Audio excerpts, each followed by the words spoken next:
আসসালামু আলাইকুম ওয়া রাহমাতুল্লাহি ওয়া বারাকাতুহু। আলহামদুলিল্লাহি আমদাল আফলাকা ওয়াল আরদিন ওয়াসসালাতু আলা মান কানা নাবিয়্যান ওয়া আদামু বাইনাল মাই ওয়াত তিন ওয়া আলা আলিহি ওয়া আসহাবিহি আজমাইন, আম্মা বাদ। সম্মানিত ঈমানদার ভাই ও বোনেরা, আমি আপনাদের সামনে আজ ঈমানের পঞ্চম শাখা নিয়ে আলোচনা করব, আর তা হলো যে সকল নবী এবং রাসূলগণের প্রতি পূর্ণ বিশ্বাস স্থাপন করা। আল্লাহ তাআলা আদম আলাইহিস সালাতু ওয়াস সালাম থেকে নিয়ে ঈসা আলাইহিস সালাতু ওয়াস সালাম পর্যন্ত যত নবী এবং রাসূল পাঠিয়েছেন, এবং সর্বশেষ আমাদের নবী মুহাম্মদ আরবি সাল্লাল্লাহু আলাইহি ওয়াসাল্লাম সহ সকল নবীদের প্রতি পূর্ণ বিশ্বাস স্থাপন করা।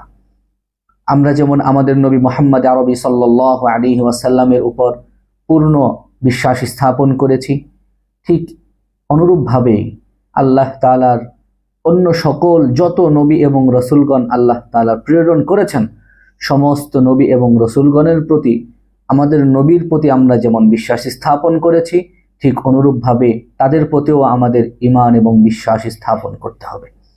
আল্লাহ সূরা বাকারার 177 নম্বর আয়াতে আল্লাহ তাআলা বলছেন, মান আমানা বিল্লাহি ওয়াল ইয়াউমিল আখির ওয়াল মালাইকাতি ওয়াল কিতাবি ওয়ান নাবিয়্যিন। আল্লাহ তাআলা বলছেন, যারা ঈমানদার তারা আল্লাহ তাআলার প্রতি, ওয়াল ইয়াউমিল আখির এবং শেষ দিবসের প্রতি, ফেরেশতাগণের প্রতি, আসমানের কিতাব সমূহের প্রতি এবং সমস্ত নবীগণের প্রতি ঈমান আনয়ন করে। যে ব্যক্তি পরকালের বিশ্বাস করে এবং ফেরেশতাদেরকেও বিশ্বাস করে, কিতাব সমূহের প্রতিও বিশ্বাস স্থাপন করে, কিন্তু সে যদি নবীদেরকে বিশ্বাস না করে, আল্লাহ তাআলা কোরআনের আয়াত অনুযায়ী সূরা নিসার 170 নম্বর আয়াত আল্লাহ সেই হুঁশিয়ারি দিয়ে দিয়েছেন, যদি কেউ নবীদের প্রতি পূর্ণ বিশ্বাস স্থাপন না করে, তাহলে আল্লাহ বলছেন, ইন্নাল্লাযীনা ইয়াকফুরুনা বিল্লাহি ওয়া রাসূলিহি উলাইকা হুমুল কাফিরুন হাক্কা।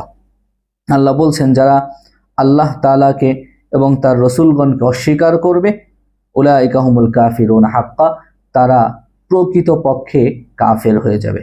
আল্লাহ তাআলা আমাদেরকে নবীগণের প্রতি পূর্ণ বিশ্বাস স্থাপন করে কাফের হওয়া থেকে মুক্তি পেয়ে পরিপূর্ণ ঈমানদার হওয়ার তৌফিক দান করেন।